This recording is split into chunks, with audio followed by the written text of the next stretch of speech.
Okay, welcome everyone to today's fireside chat.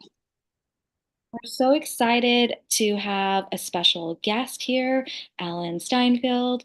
And we are also excited because this is our first fireside chat that includes both giraffes and non-giraffes. So usually we have these fireside chats every single week, bringing on different experts and different guests to our community. And we also have Adar here, one of our founders of the Grateful Giraffes, and he wants to just share a few words before we get started, and then we'll dive right in. Welcome, Adar. Thank you, Minling, and great to have you all here. You actually already pretty much said what I wanted to say, that we do this every single week. We have a lot of very interesting guests. They're primarily members of the community sharing about their knowledge or expertise. This is the first one we did open to the public, and we think we'll probably do this around once a month where we'll do one open to the public. But if anybody wants access to this on a weekly basis, as well as access to our weekly giraffe-only events and a large discount to our public ticketed events. I'm going to drop a link for anybody who wants to apply to become a giraffe. We're building a global community around the concept of gratitude and health and wellness, and really just bringing people together to elevate well-being and foster human connection. So if this sounds like your vibe, we'd love to have you apply. And yeah, I'm putting that in the chat right now. And yeah, Minling, take it away. Thank you. Thank you so much. And just to reiterate, this has been such a great community, and I've learned so many things from all the amazing speakers. And we're just really excited to have Alan here. I'm going to go ahead and spotlight him. But Alan has been an expert in remote viewing for a number of years now. He also was, personally taught by the founder, Russell Tarek.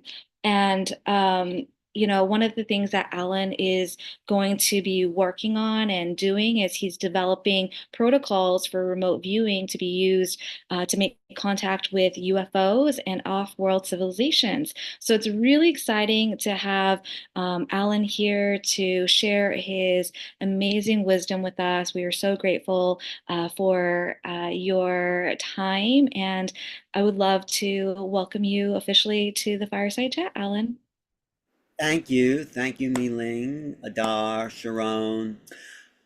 So I think what we're talking about in general is this idea of consciousness, right? This is what the new buzzword is. It's sort of it could actually be a substitute for what people call God. It's like consciousness, it makes it more personal than God that's out there. Consciousness is our awareness, it's our perception, it's how we think. I mean, it's really looking for a definition, but it's everyone's throwing that around. Deepak Chopra says it's all consciousness.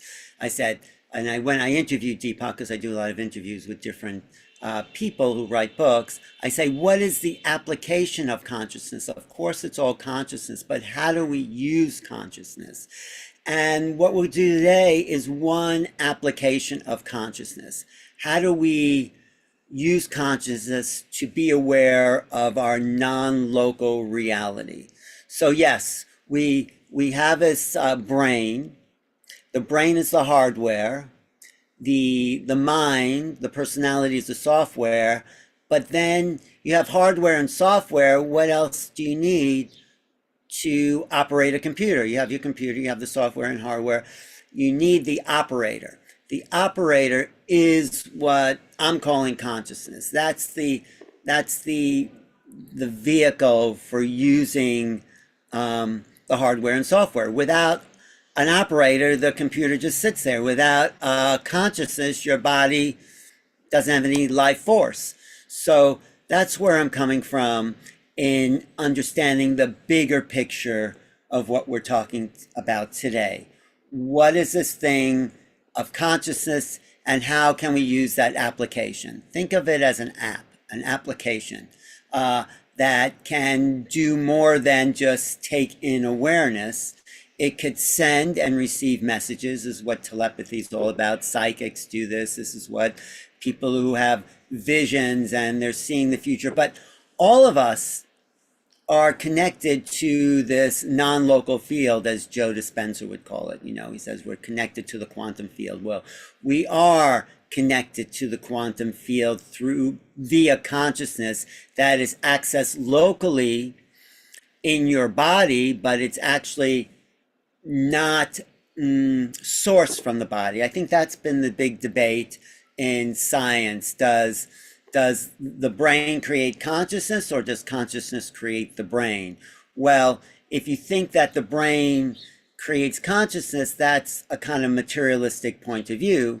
But if you think that perhaps consciousness existed and then manifested into these forms, I would say that's a more spiritual point of view. And I believe that to be true based on, I didn't come up with the idea of remote viewing. It started at the Stanford Research Institute in the 1970s. So there's 50 years, and then the government took it over, the CIA took it over. So there's at least 50 years of confirmed practice that consciousness can access non-local awareness.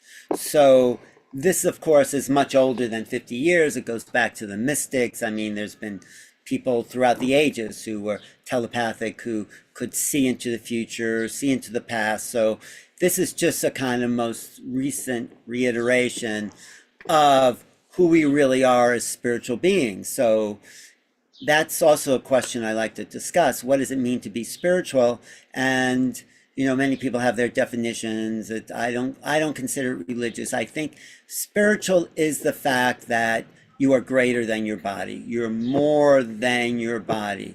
There's a non-physical presence that inhabits the body, but it's not the body. Of course, you have to love the body, be grateful for the body, do all those things, because it is the vehicle, the home of consciousness. But consciousness is, like we're seeing in near-death experiences, people who have died. I'm a good friend of Anita Morjani. She actually, was dead. I mean, she went to the other side and came back, and she had awareness, even though her body, maybe it was barely alive, but even though her body, Eben Alexander, the same thing, he was basically brain dead, but he had this awareness. So awareness, consciousness, perception, whatever you want to call that, can transcend the body. We also see that in out-of-body experiences. So some people may think that's all an aspect of the mind, and you could do that, but people who have had those experiences know that they are more real than the ordinary reality. So you can't convince somebody of something they haven't had the experience of. So for people who haven't had the experience of a non-local awareness, then maybe that's just all material for them, which is fine. I'm not saying that's absolute. People can believe whatever they want to believe. So I have a little PowerPoint I want to start off with here, and then we'll do a practice. So this is, everyone's seen this picture. It's like, I think it's a woodcut. It is a woodcut from the 1700s, Switzerland. And I just put this caption: once your mind is stretched to new realities, it never returns to its original dimensions. But basically, this guy is sticking his head through one level of reality and perceiving this next level where maybe it's the substance behind the ordinary reality we are living in. I equate that to, you have your screen and you have your computer screen, but if you were to look at the technology behind the computer, you'd be glimpsing the workings of that reality. But most people just look at the screen, which is fine. But there's some technologists who look behind the screen to adjust the software, and that's what that's equated to.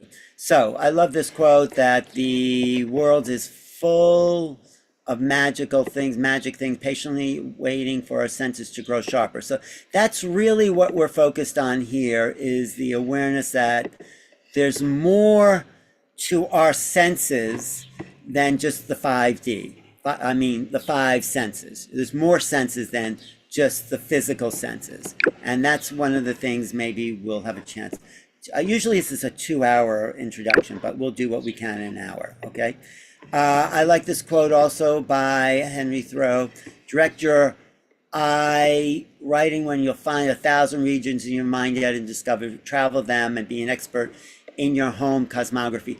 Meaning there's this infinite world inside of us that's just as infinite as outside of us.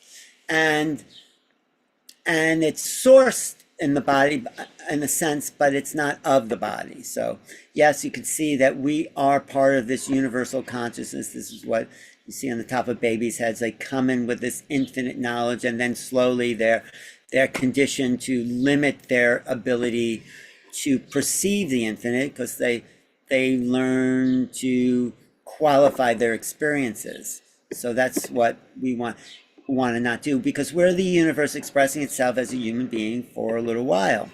And this is another one of my favorite quotes. Let me just move this out of the way. A billion stars go spinning through the night, glittering higher above you at your head, but in you is the presence that will be when all the stars are dead. So that is the infinite quality of consciousness, of human beings, of existence, of the soul, whatever you want to call it in your language, okay?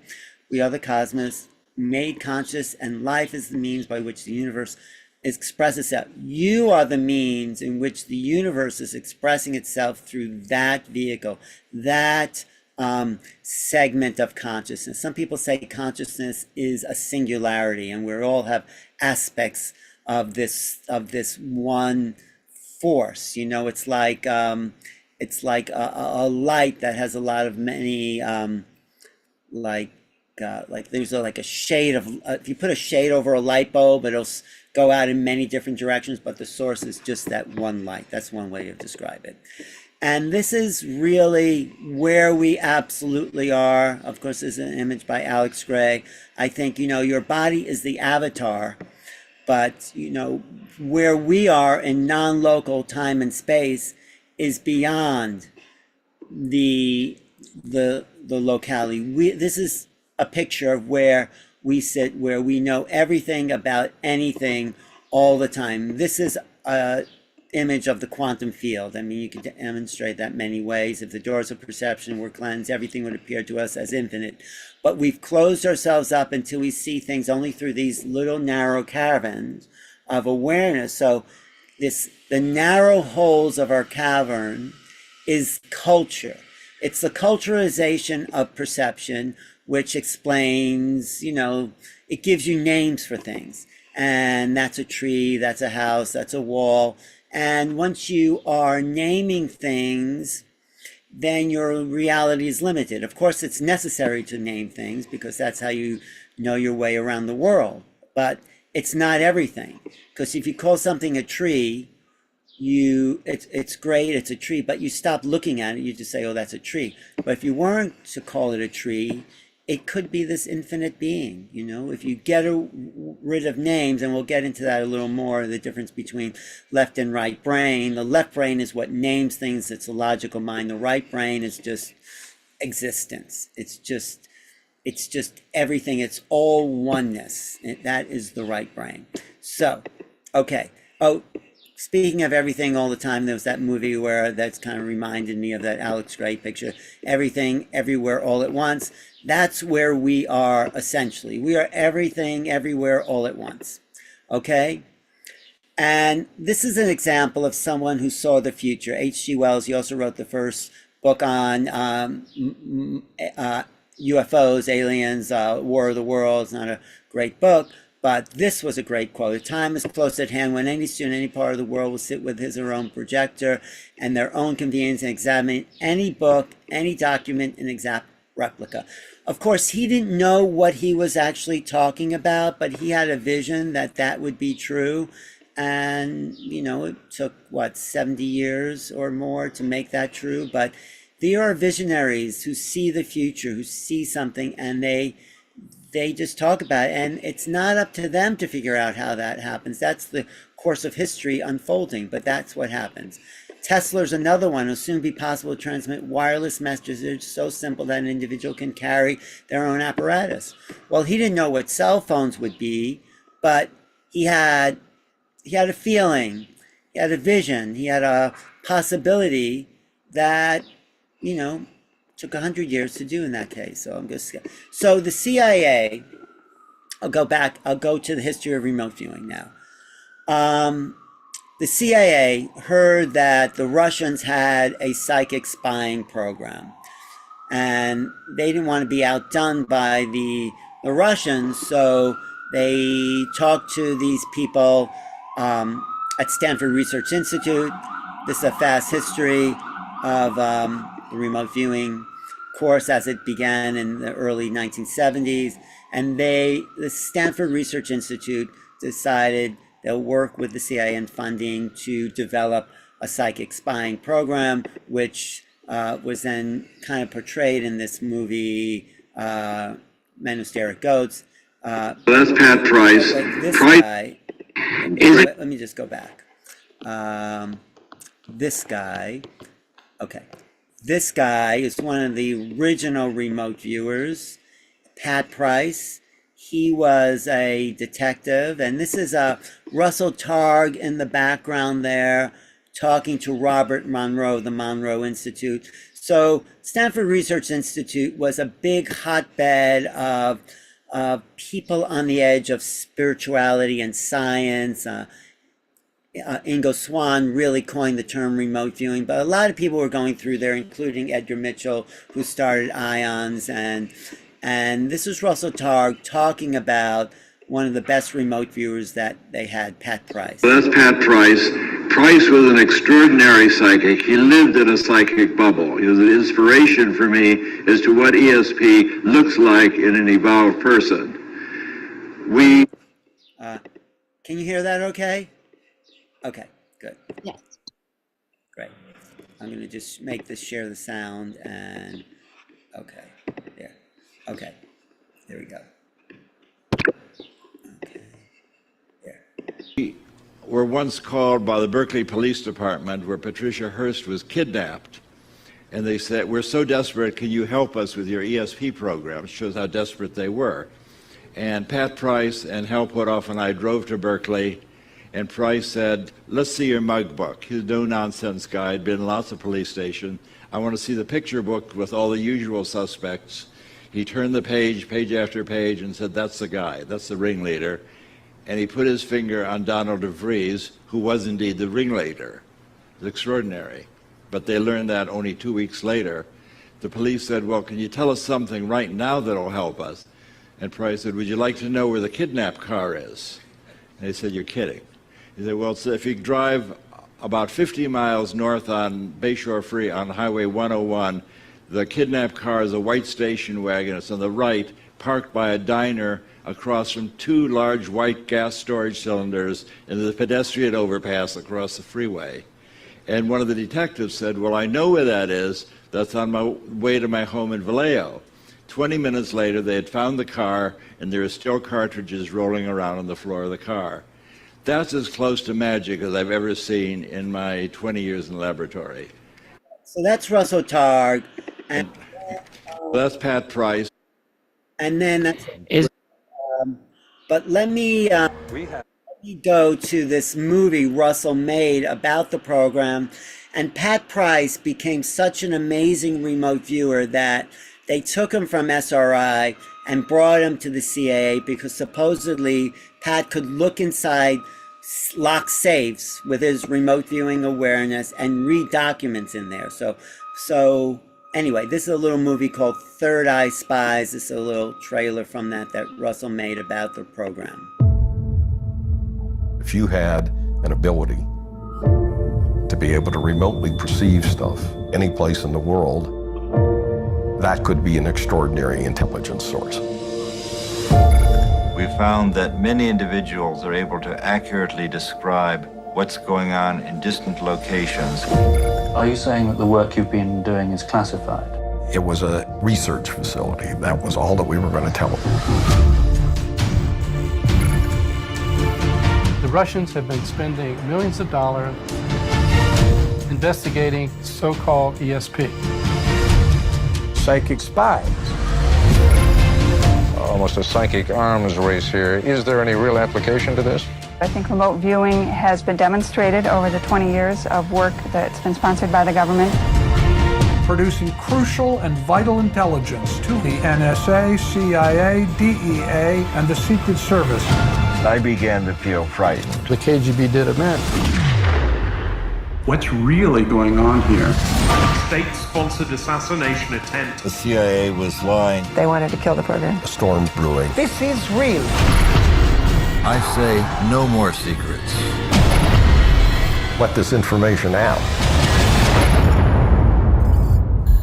Anyway, some people think that the did Pat Price in.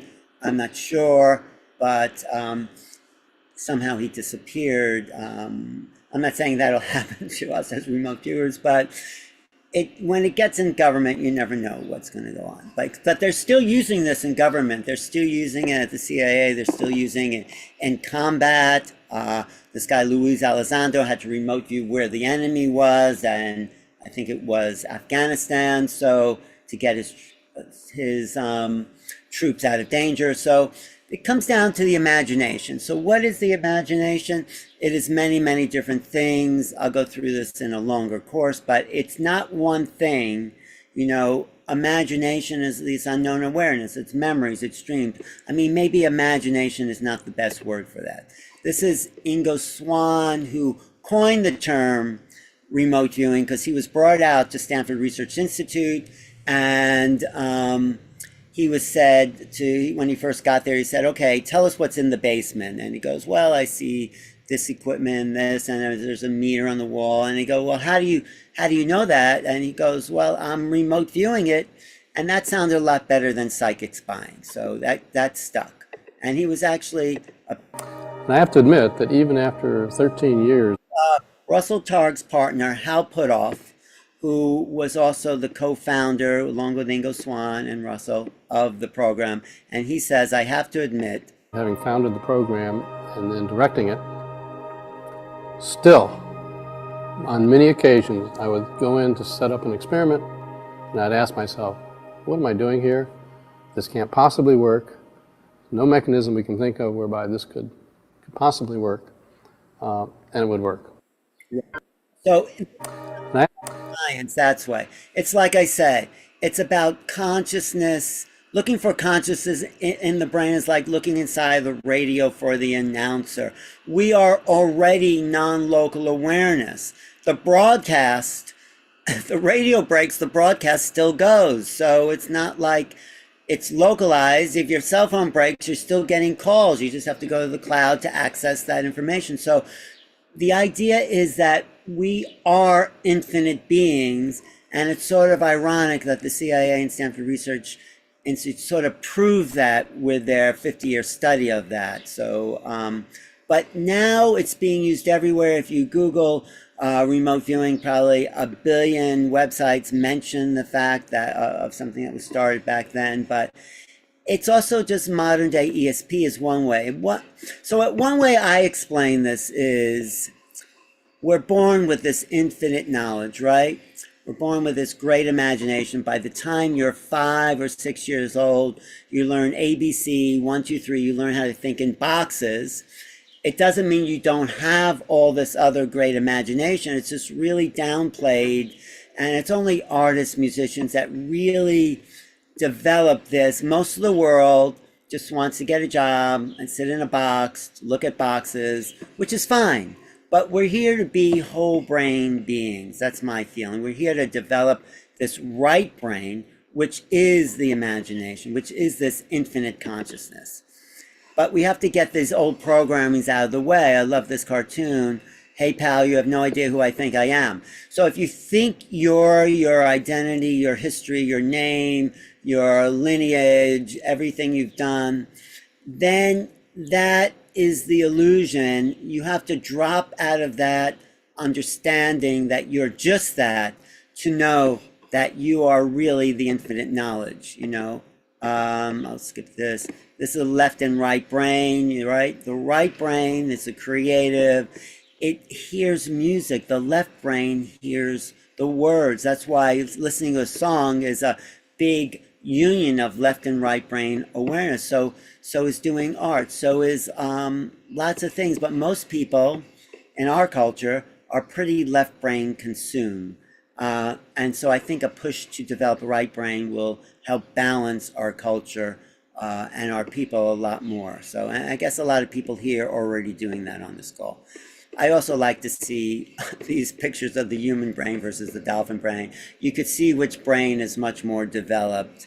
This is the human brain on the left, the dolphin brain on the right. Dolphins are conscious breathers. There was a scientist, John Lilly, who anesthetized dolphins and they drowned because they're always awake, either sleeping on the left side of the brain or the right side of the brain, but they're pretty much whole brain all the time, and their language is much more complex than human language. So that's just an example of brain usage.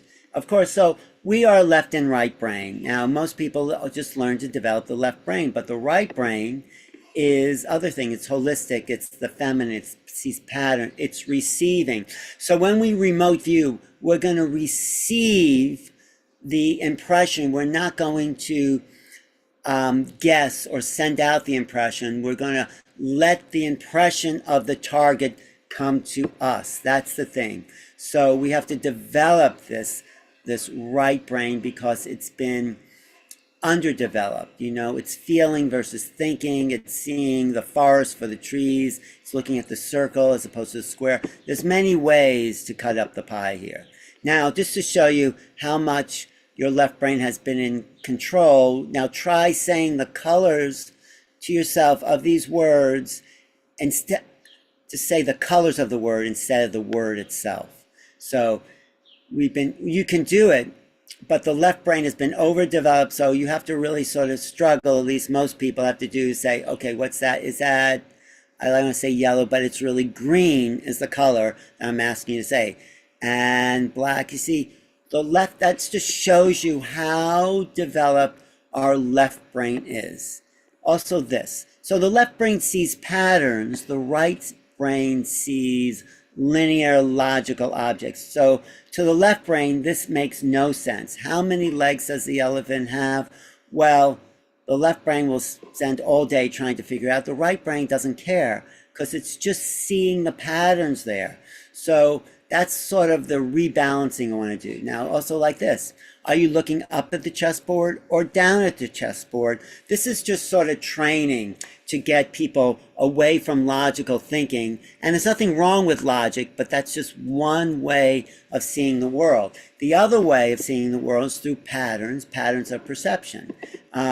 This is like if you still have a little bit of a right brain, this could be funny, or this is one of my favorite, you know, like, and then you think, well, how is that really happening? Of course, you can make up stories that the left brain wants to make up. But if you first hit is like humor, you still have some of your right brain left.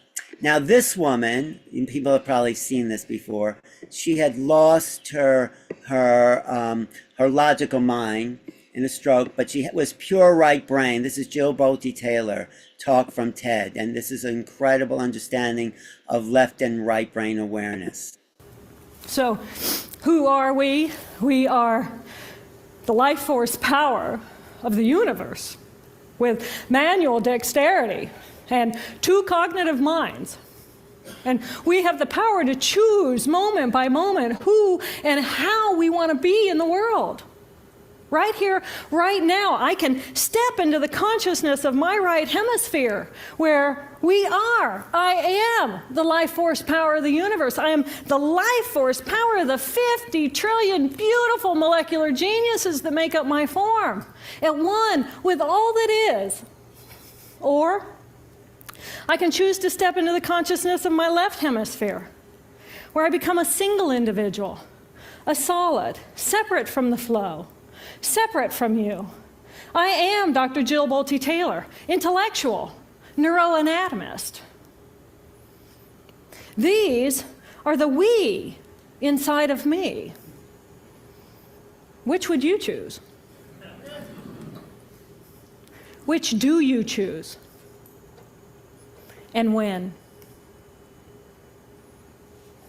I believe that the more time we spend choosing to run the deep inner peace circuitry of our right hemispheres, the more peace we will project into the world, and the more peaceful our planet will be. And I thought that was an idea worth spreading. Thank you. So, isn't that great? Can I get some feedback about that? Sharon, do you have anything to say? Oh, it's incredible. You could see that she's speaking from her heart, from her consciousness. There's no noise there. Right. So that's what we want to do, because we are left and right brain. That is what we want to do, is not speak from the logical mind. We don't want to figure out when we're remote viewing. We want to let what they call the target come to us. So how do you disconnect from the left brain, which wants to know? It wants to know everything. It does. And it will step in as you start to get an image and say, we got that. We got this one. So the idea is the left brain likes to name things. It likes to put it in categories. The right brain sees patterns. It sees textures, colors, images. So we want to let these impressions come into our mind, and you can't look for it, but the signal is coming from the target's automatic. All you have to do is put your intent. And what is intent? It's just the direction. Yes, that's a great. See the whole talk. She's incredible. It's in the chat, the Jill Bolte-Taylor talk. And she is an inspiration. So we do have both parts of the brain. The idea is to be whole brain beings. That's really the idea. But remote viewing accesses this part of us that has been disconnected from most of us, unless you're, of course, you're a creator or writer, a painter, an artist, a poet. These people, if you're doing that, or do it at some point, or even dreaming is a total right brain expression, listening to music, words, and but we've basically been taught to shut that down. I'll finish up a little bit more I have here, where we get into that a little more. Okay. So it's about perception. We're taught to perceive things, and we're not taught to perceive right brain awareness, but we're taught to perceive. If you didn't know what a horse looked like, you would think this is just an island in the ocean somewhere. So we're taught to perceive certain things, and now we have to reteach ourselves to perceive with our right brain. Here, I can go through this in my longer course. Okay. What I do sometimes is show you what intention can do. Like if you hold a thought in your frontal lobes and you concentrate on it, it becomes your creation. Now that's one aspect of the mind. That's the sending aspect. We're looking for the receiving aspect. It's this picture, another picture by Alex Spray. So the infinite flow of forever, I call it, is moving into your right brain all the time. It's like the internet. It's like it's always flowing into you. It's like, well, if I didn't tell you that we had an internet, you would think all the information you had on your computer was put there by someone who programmed your computer. If I say, well, I have information that's not on my computer, it's connected to this thing called the internet. If you didn't know what that was, you would think they were crazy. So we're connected to this quantum field through what's called I call the right brain. And so we just have to turn on that application, which is easier than we think. It's about receiving the images. The idea, of course, is to become whole brain.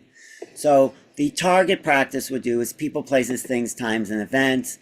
I showed this picture this is from the movie The Miracle Worker, where Annie Sullivan is teaching Helen Keller how to perceive the world. And she knows nothing. She's deaf, dumb, and blind, and yet somehow she starts to see these other realities.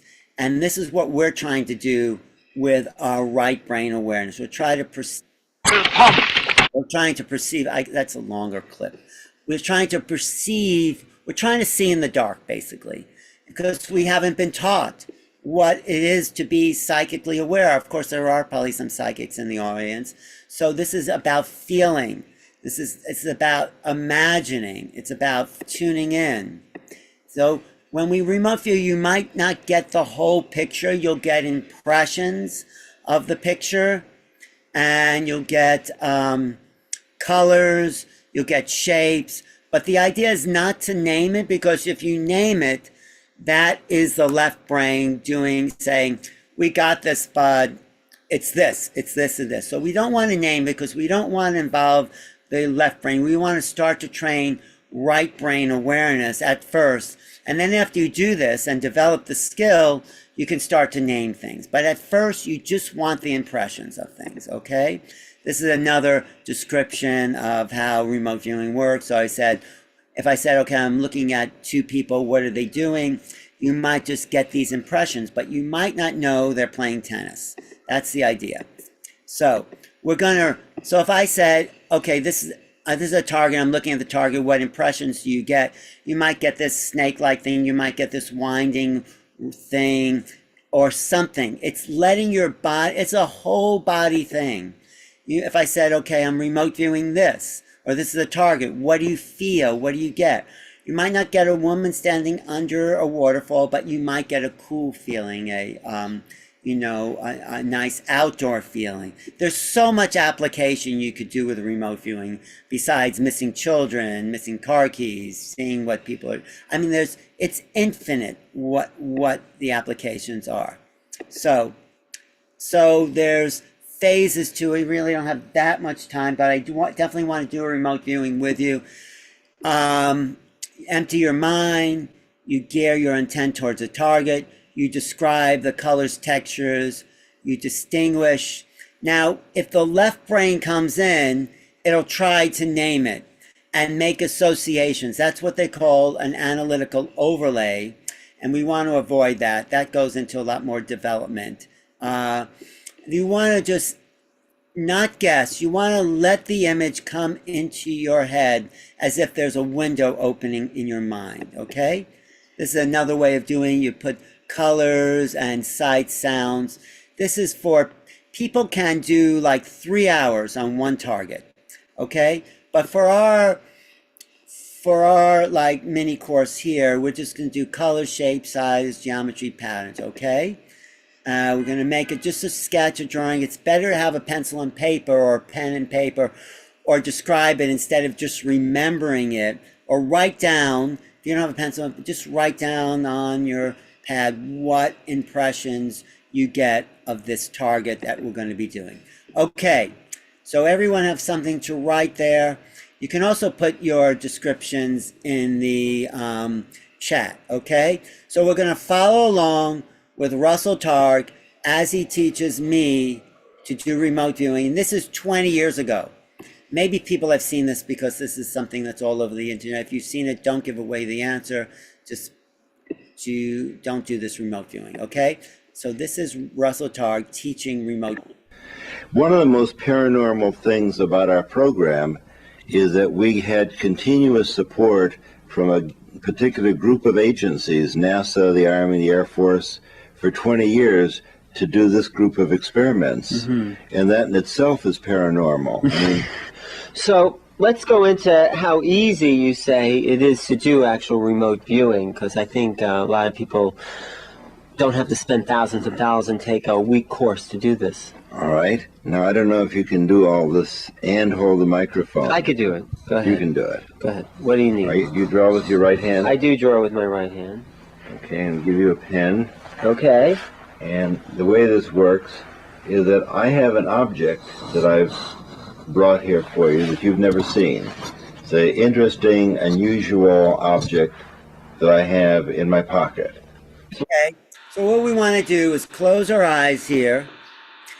It's in Russell's right pocket, but we want to just clear the bank. So take a breath in and breathe out. Take another breath in and empty your mind. Take another breath in Empty your mind. Now Russell has something in his right pocket. I want you to just jot down the impressions. Don't name it, just color, shape, size, texture. All these things will start to come into your mind if you just let it arrive, okay? And if you get an impression, just write, don't judge it, just write it down, whatever that impression is, okay? He's going to give me a little more background to do it, but as you get those impressions, just write them down. They could be two different impressions. You get a different impression than the first one. Write it all down or draw it, okay? Here we go. So what you want to do is close your eyes and describe the fragmentary pictures that come to view. What surprising thing pops into mind? That's the key. What surprising thing pops into your mind? Not what you think, not what you've been thinking about. That's just the monkey mind, that's just left brain. What surprising thing or image or object pops into your mind that's in Russell's pocket? Just let it come to you. Let the target come to you. Okay? And just write it down. You might have 2 or 3 or 4 different things there. It's okay. And it might not make sense. That's the best part. It's not going to make sense because your right brain doesn't make sense of things. It just sees things, okay? So a little more clues here. Usually the first impressions are golden. That is, it's as though you've reached out and you've just dipped into the psychic signal. It doesn't make any sense. Right. It always makes me happy when a person says, I'm looking at this thing and it doesn't make any sense at all. I say, it's wonderful. It's perfect. It's as though you've drawn the first outline. The CIA says, it looks like you're at the right place. Okay. What else can you tell me? What else can you tell me? So if you have something already, go into that object and describe maybe a little more detail or something. Or if you haven't gotten an object, just let something come. And maybe it's a guess, but let it come to you. Just trust yourself, you know?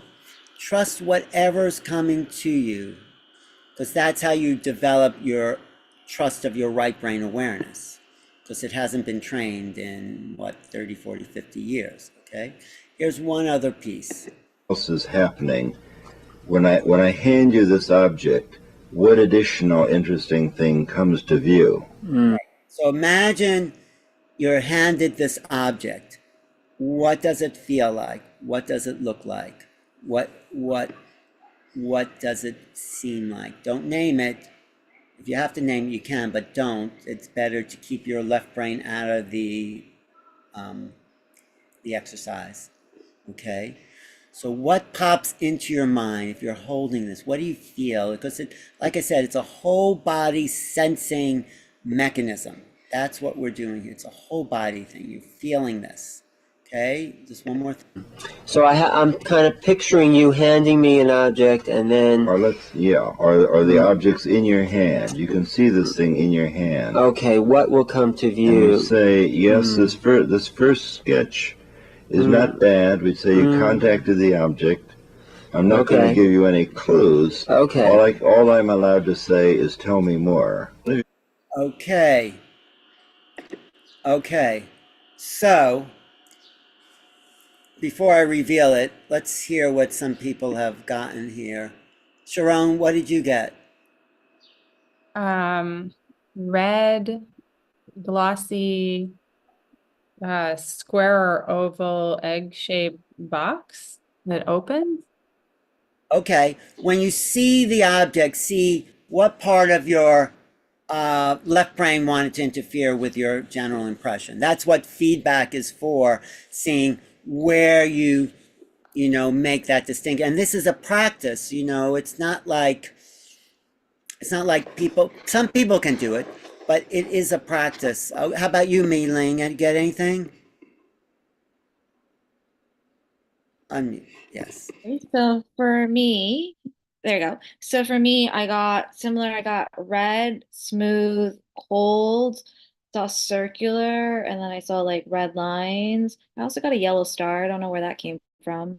And like something circle with lines. Smooth. Oh, you're muted. I said anything you get is good because you're accessing, what you're what's coming to you. Me too got red, I got green, I also got red, got smooth, I got two objects. So one was red, white, smooth, lacquer, disc shape. If one was red, and see which one was the noise. So it's signal to noise. The target is giving you a signal, and the noise in your head is what you think might be there. Melissa, hi. Blue soft box, metal dots, heavy, relative size. That's good. Okay, anybody else want to share in the chat what their impressions are?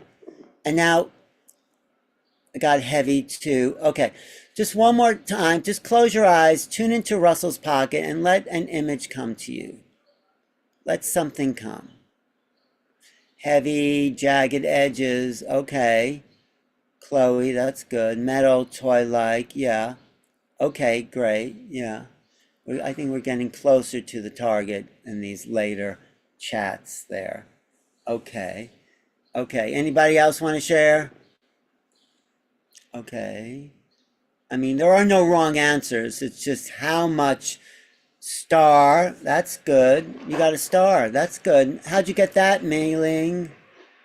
I got it initially as like a yellow star when I first when we first started. That was like one of the first things I wrote, besides a circle. And then when I tuned back into the pocket, I was trying to visualize like what was in his pocket. I was seeing his pocket and then what was inside. And I saw like a star, I saw black, and then I also saw like metal now as well too.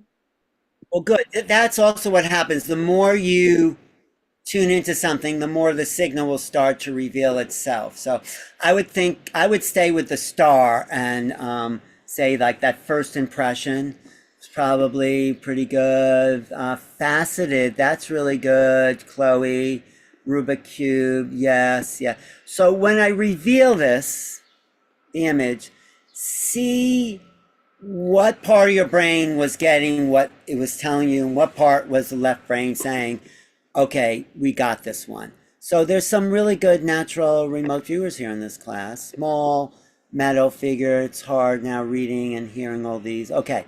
Okay. So think of what you got. I'm going to do the reveal. Okay, here we go on the reveal. And Russell, you see, my problem was I actually did name it. Got over there on the left. That's very This is kind of like a little plant image that I thought of. No one told me I wasn't supposed to name it. I mean, it just came to me, the idea that that would be sort of, I don't know, it just, the image just arrived, sort of like delightful plant thing. The image does just arrive. It's like a window in your mind opens up, and you get this vague impression. At least I'm talking about how I got it. The problem is we want to name it, and I named it, but it was not that. Like that. So now a judge would already be able to match up my object with your drawing. Oh, really? So if you said, I've got to go now, that's all I have, and I pulled out 6 possible objects from the closet along with my object, a judge would already be able to match. And I realize that you're struggling all the way, that as you say, this isn't it, this reminds me of something, this isn't it, but you've already described my object. I have? Isn't that interesting? It is to me. Okay. Would you like to see what I've got? Yes, I would. So you didn't have This is to pay it. me thousands of dollars for remote viewing. It's part of the object you actually got in your remote viewing, and that's the part of the right brain tapping into infinite consciousness. Training. And here's what I have for you. Oh my God. So it was metal, it was round, it was jagged, it was a lot of things people said in the description. Maybe some people got red because it's actually an apple core for apples. So, I mean, there's associations that happen with the target sometime. Let me see. Yes, Chloe did really well, I think. Small metal, Yeah, some people you got an apple, maybe? I Yes. did. I got an apple. I read red apple. I saw a smooth red apple. Well, you should have said that because that's you not only get the objects when you're remote viewing, you're getting the associations of that object. So if we were to remote view a scene somewhere, you'd get everything around that scene as well. So I did have an image of a circular metal at some point, good ruby, some kind of mesh up mine, pocket watch. I think pocket watch is the logical thing. Peppermint. Yes, like a dream catcher. Yes, Nina. Yes. That is a you got the target. Yes. That's a target bullseye there, I would say. If you got a dream catcher, then you got a bullseye on that target. So you see, this is possible to see. I'll show you what I got, but I did call it a plant. Yeah, it does. Yeah. It's a It was I called it a plant leaf, but it kind of matched that. But I didn't know what I was getting, so I just thought, oh. But now that I've studied the topic, I realize we don't want to name things. We just, in the beginning, draw the shape, get the impressions, because you're training your mind to pick up on the non-local reality. And everyone can do that. I also got a hole. That's good. So you got the target. You have to just put it all together, Mi Lang, and you would have gotten the target. So, and I bet you don't know how those impressions came into your mind, do you? No, because we don't know. Because the quantum field is always feeding us information. That's the idea. We just have to tune out the logical mind and pick up on the impressions that are being fed. Sometimes you get flashes during the day. Like I was traveling, I got this flash of my bookshelf in my apartment for some reason. I came home and it was almost like completely tilted over, but it just flashed. So we get these impressions, but we ignore them because they just think it's our imagination. But it's never just your imagination. It's always something. It doesn't mean it's always true, but it relates to some level of reality. So that's basically, so get some questions. I mean, that's a very, very basic overview. I do 8 weeks, 6 weeks intensively on this course, and we learn the basics. And like I said, everyone can do this. Everyone can play the piano. It's practice. Some people play the piano better than others, but if you practice, you can do this. You can access your right brain for all sorts of things, like I use it if I go to a restaurant. Okay, if I order this food, how's it going to make my body feel after I digest it? So you can remote view the future. Some people remote view the past, archaeological remote viewing. There's so many ways to use remote viewing, and this is just really a little glimpse at the beginning. But you could take the 6-week course I'm doing, or there's online courses. Lynn Buchanan is one of the government people that teaches, is a really great guy. There's apps called the RV Tournament app. But you want to develop this right brain because it also makes you more creative. It makes you more aware. It drops you out of this logical way of thinking, and it's up to the intuitives that are really going to save the world. We're not going to save it by what did Joseph Campbell said. He said, intuition is more important than logic, so that's is what we're tapping into. And so there's just a little taste of that we really do have a right brain for people who got any aspect of the target or just attempted to stay empty and let the image come. Like you, Minling, you did it. So congratulations. Maybe because you were talking to me more or something. Thank you.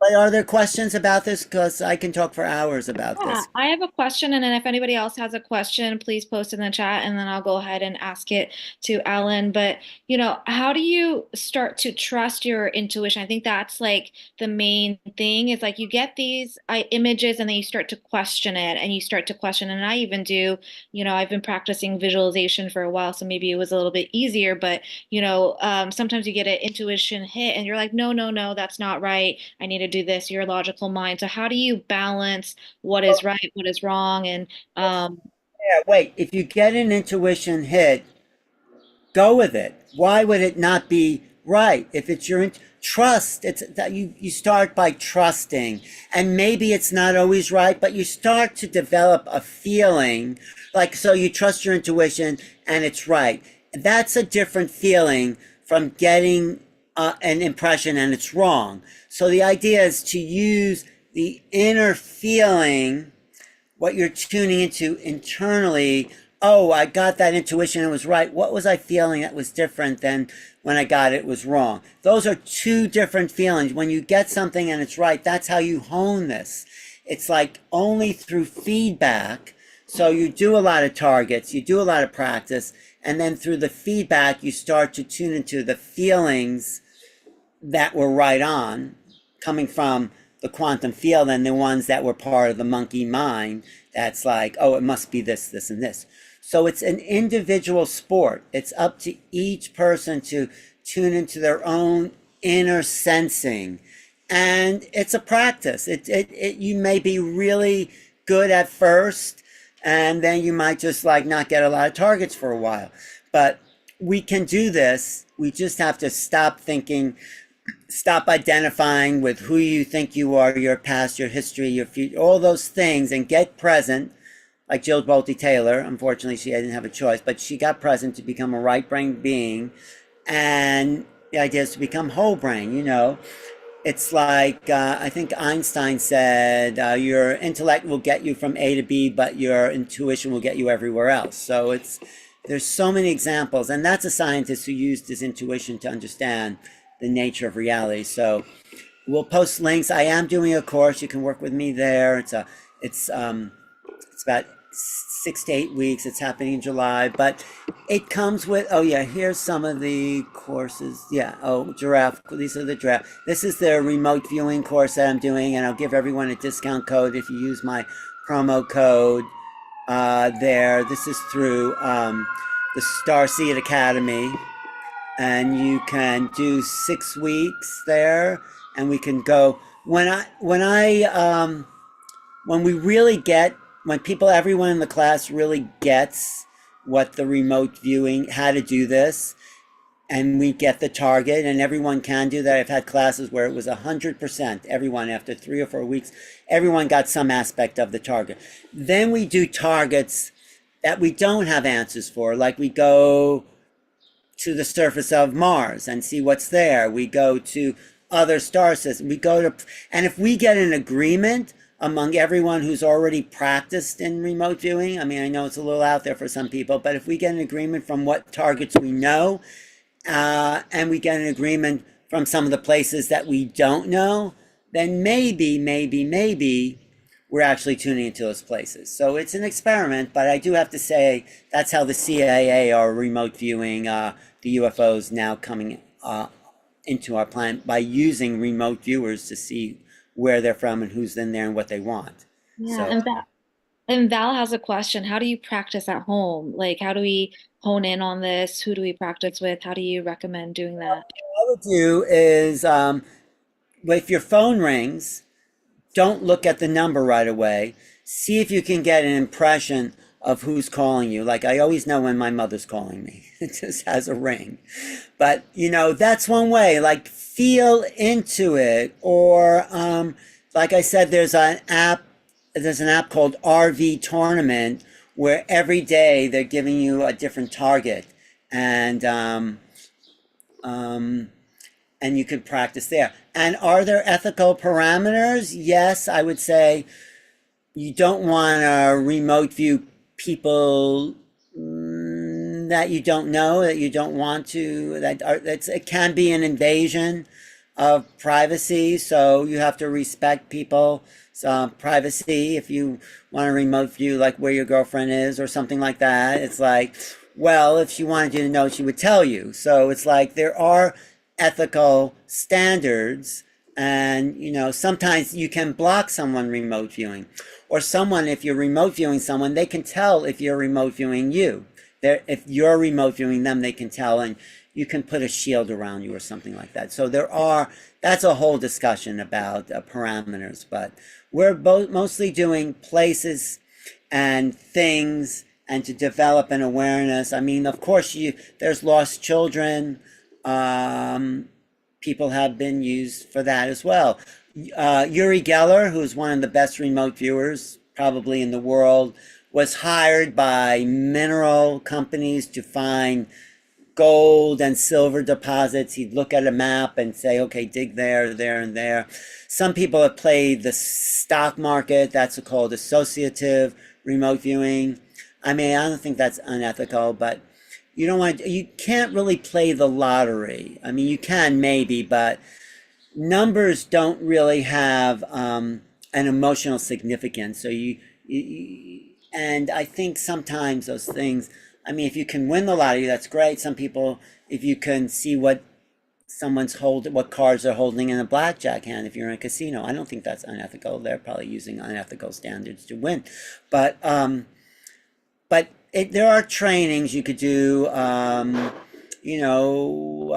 so many things, like figure out what's the best street to walk down for you, or what's the best route in your car to travel, and just tune in. There's a whole future study thing that people learn with remote viewing. But I think RV Tournament is a great app for that. You could sign up and you could just play that and start to fine tune. I think Russell Targ also has an ESP app, but I do like the RV Tournament better.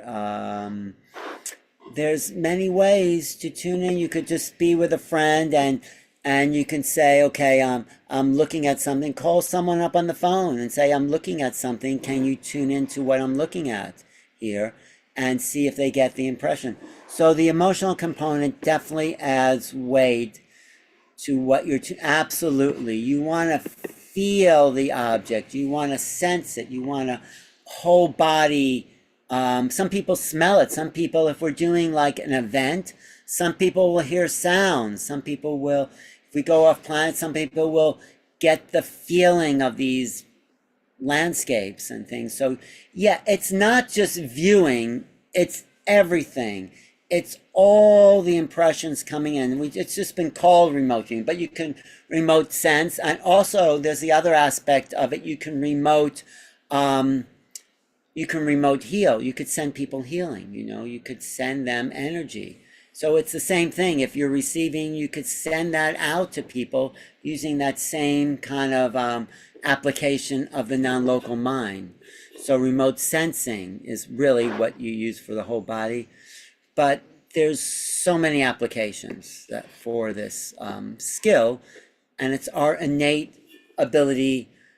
It's our born ability. It's just been educated out of us, really educated out of us.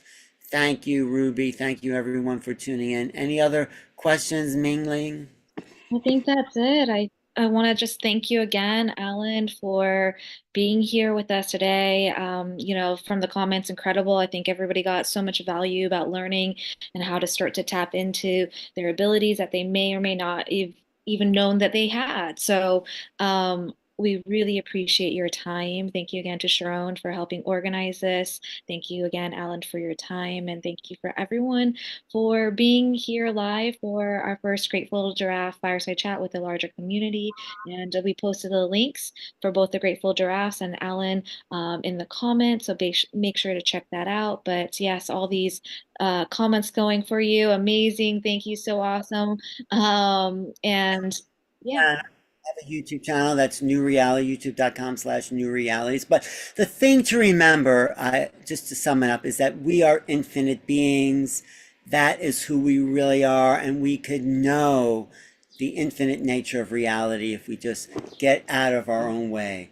Forget your personality, your history, and drop into that infinite source. And then that's why we've incarnated, to be part of this forever ongoing display of the flow of time-space. So that's who we are. Thank you so much for helping us tap into that. We really appreciate you.